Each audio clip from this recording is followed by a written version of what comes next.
E vamos falar da economia pelo mundo. Estamos em contato agora com o economista Cláudio Freystack, ex-economista do Banco Mundial, diretor da Interb Consultoria Internacional. Doutor Cláudio, boa tarde.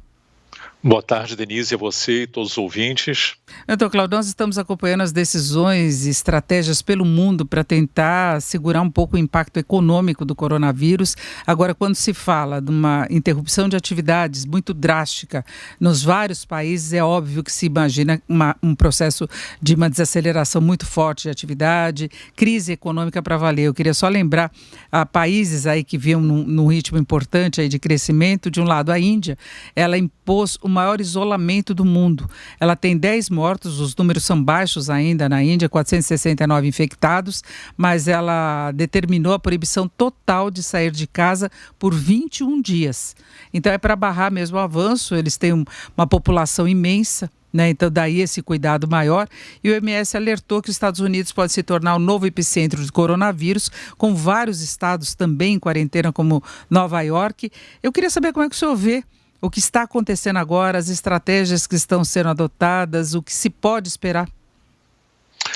Olha, Denise, em primeiro lugar, o nível de incerteza, o grau de incerteza na economia mundial, não apenas na nossa economia, mas na economia mundial, não tem precedentes. Pelo menos não tem precedentes, talvez nos últimos 100 anos. Óbvio, nós não estávamos aqui na Grande Depressão dos anos 30, quase 90 anos atrás, né? Na verdade, 90 anos atrás, 1929 foi o crash da Bolsa. Então nós não estávamos presentes.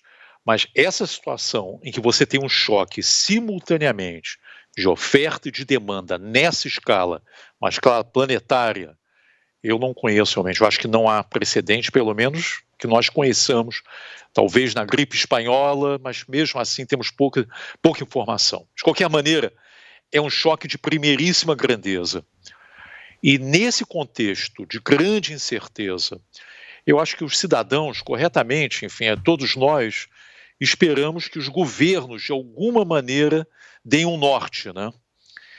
Então esse é o primeiro desafio, é o desafio dos governos terem informação suficiente e terem sensibilidade suficiente e, acima de tudo, a qualidade da liderança de tal maneira que coloquem, digamos, os países numa certa direção, que digam, olha, nós estamos indo nessa direção. E hoje, infelizmente, do ponto de vista global, existe uma falta enorme de liderança. Não é só aqui no Brasil que realmente existe um vai e vem enorme, grande. Nos Estados Unidos, idem.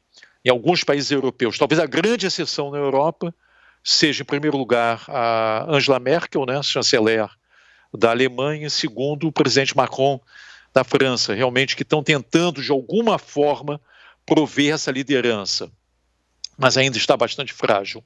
Então esse é o primeiro grande desafio no mundo hoje, Denise, é ter uma liderança de qualidade que apontem apontem o rumo. Hoje, o que nós temos de fato é o contrário, é um embate, infelizmente visto em primeiro lugar nos Estados Unidos, talvez copiado aqui até certo ponto no Brasil, entre o executivo, entre o presidente, governadores, prefeitos, etc. Nos Estados Unidos, o poder dos governadores é relativamente maior do que aqui no Brasil, mas efetivamente essa dissonância, esse conflito entre executivo de um lado e os executivos nacionais e subnacionais, isso realmente é muito ruim. E isso daí é uma das razões, inclusive, que nós temos a expansão muito rápida do vírus, agora, o novo epicentro, como você mencionou, nos Estados Unidos. Bem, nesse contexto, eu acho que a prioridade número 1 do ponto de vista da economia é a economia global, mundo e Brasil, evidentemente, também junto, não entrarmos num processo de depressão econômica. A recessão está contratada na Europa, a recessão está contratada nos Estados Unidos, está contratada aqui no Brasil e possivelmente na Ásia. Então, o grande desafio hoje não é uma questão de evitar a recessão vai vir, enfim, nós não sabemos exatamente a escala, é evitar uma depressão, evitar algo que nós observamos na última vez no mundo, nos anos 30, no início dos anos 30, né? Que realmente foi e a saída foi pela Segunda Guerra Mundial. Foi isso, efetivamente, que gerou a retomada da economia. Infelizmente, no caso, viu uma guerra, né? Então, Denise, eu acho que hoje esse é o grande desafio. Os Estados Unidos, a razão que o mercado hoje está para cima, nós sabemos, é que existe a perspectiva do governo, do executivo americano, do governo Trump, acertar-se junto com o Congresso e particularmente com o Senado americano, um pacote que é da ordem de 7,5% do PIB dos Estados Unidos. O PIB americano, ano passado, fechou em 21,4 trilhões de dólares. Esse pacote está estimado em 1,6 trilhões, ou seja, 7,5%. Se fosse aqui no Brasil, seria algo como 550 bilhões de reais de pacote. E o que esse pacote vai fazer em última análise? Talvez a coisa mais essencial hoje, Denise, é colocar dinheiro na mão das pessoas, de tal maneira que as pessoas possam sobreviver os próximos meses, né?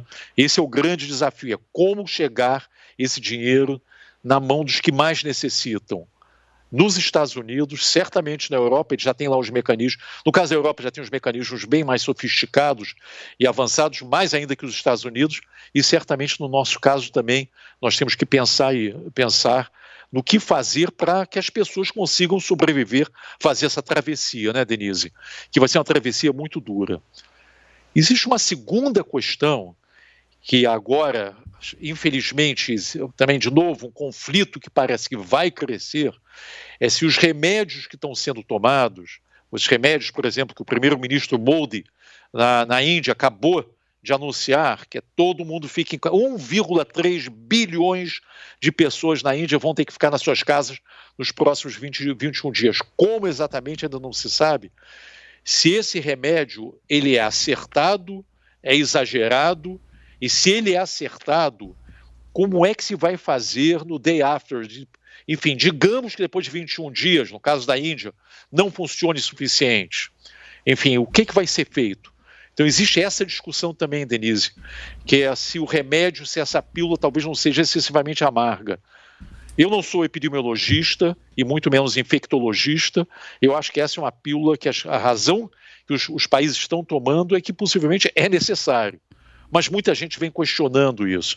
E hoje, inclusive, ontem, de novo, o presidente Trump tem questionado, o presidente aqui Bolsonaro vem questionando, mas, sinceramente, é um questionamento, me parece, sem base científica, sem ouvir os especialistas. Então, essa é a nossa situação hoje, uma situação, de novo, sem precedentes, com muita incerteza, e nesse momento de incerteza nós precisamos de duas coisas: uma visão de médio e longo prazo, quer dizer, que nos ajude a fazer essa travessia nos próximos 90 a 180 dias, e, segundo lugar, um grau de coordenação muito maior entre países e dentro de cada país, entre as diferentes instâncias de governo. Nós aqui no Brasil estamos vendo essa dificuldade. Eu espero que o governo federal agora pare de criticar os governadores e prefeitos e comece a trabalhar de mão dadas, né? Agora, com o potencial que nós temos da nossa economia, o senhor fazia até um comparativo entre o percentual aplicado do PIB nos Estados Unidos e aqui no Brasil, seria esses 550 bilhões. O senhor acha que o Brasil tem condições de dar esse suporte à população, dar suporte para as empresas, garantir um mínimo de condição de retomada depois da atividade econômica, sem que haja um retrocesso ou essa possibilidade de uma depressão? Olha, Denise, isso é uma excelente pergunta, não está dado ainda. Certamente, conflito entre presidente, governadores, prefeitos não ajudam. Determinações do executivo que são confusas, que não foram lidas pelo presidente, enfim, também não ajudam. Então, o que ajuda nesse momento? Primeiro, é nós falarmos, nós enquanto país, mas em primeiro lugar o governo, falar com uma única voz, acertar os ponteiros e falarem com uma única voz. Segundo lugar, temos 550 bilhões, é evidente que a nossa situação fiscal já era frágil, e vai se fragilizar mais ainda. Mas, nesse momento, não há alternativa. Ou seja, nós não podemos deixar as pessoas, milhões de pessoas, passarem necessidade, seja porque estão desempregadas, vieram do mercado formal, ou seja, porque estão desempregados, porque vieram do mercado informal. Então, nós vamos ter que garantir uma renda mínima para algo por 90 a 180 dias para milhões de brasileiros que não têm, cuja poupança hoje possivelmente é negativa, que não tem onde e de onde tirar. Quem é que pode contribuir, Denise? Em primeiro lugar, eu acho que os bancos privados podem contribuir. Os bancos privados ganharam muito nesses últimos anos, em parte pelo elevado grau de concentração bancária. É um determinante, sim, dos spreads elevados, desses lucros muito elevados. Agora é a hora dos bancos privados se coordenarem e contribuírem. Como? Reduzirem de uma forma muito substancial os juros para as pequenas e médias empresas. E os bancos privados e também os públicos, por que não, se organizarem num grande fundo garantidor. Está faltando isso. Para quem aplica, existe o fundo garantidor. Precisamos de um segundo fundo garantidor, Denise, um fundo garantidor que vai garantir esses empréstimos emergenciais às pequenas e médias empresas para que elas consigam sobreviver nesses dias muito difíceis, que são os próximos 90 a 180 dias. Mas quem pode contribuir? Todos aqueles no setor público que ganham super salários devem dar uma contribuição, talvez um tributo adicional de 30%. Essa é a minha estimativa. O que são super salários? Em primeiro lugar, todos aqueles que ganham salários mais penduricalhos acima dos níveis do Supremo Tribunal. Qualquer um que ganha acima do setor público, acima de R$30 mil, devia ter um imposto adicional sobre esses incrementos, no mínimo 30%. Esperamos que também o Congresso faça esse sacrifício. O presidente Rodrigo Maia apontou, e esperamos que seja imediato. E que o Congresso dê o exemplo, cortando esse orçamento descomunal para as eleições, e que as assembleias legislativas façam o mesmo, que os tribunais de conta dos estados cortem seus recursos, cortem seus orçamentos e coloquem esses recursos adicionais para lutar, obviamente, com essa crise que não tem precedentes. Então, Denise, eu acho que todo mundo tem que contribuir. O país, em primeiro lugar, os governos se acertando, provendo uma visão, o executivo transferindo recursos em primeiro lugar para as pessoas e as famílias que mais vão necessitar, os bancos privados e públicos reduzindo drasticamente seus juros, de tal maneira que os recursos sejam acessíveis às pequenas e médias empresas, formando um grande fundo garantidor. Os funcionários no setor público, em todas as instâncias, judiciário, legislativo e executivo, abrindo mão dos seus super salários, ou pelo menos tendo um imposto adicional sobre esses super salários. Porque é inadmissível pessoas que ganham 80, 100, 120 mil reais, enquanto você tem uma situação que o desemprego vai explodir nas próximas semanas e meses, e nós temos um potencial de convulsão social, e nós temos que evitar isso a qualquer custo, né, Denise? Exatamente. Conversamos aqui com Cláudio Fristac, economista, ex-economista do Banco Mundial, diretor da Interb Consultoria. Doutor Cláudio, muito obrigada, uma boa tarde. Boa tarde, Denise.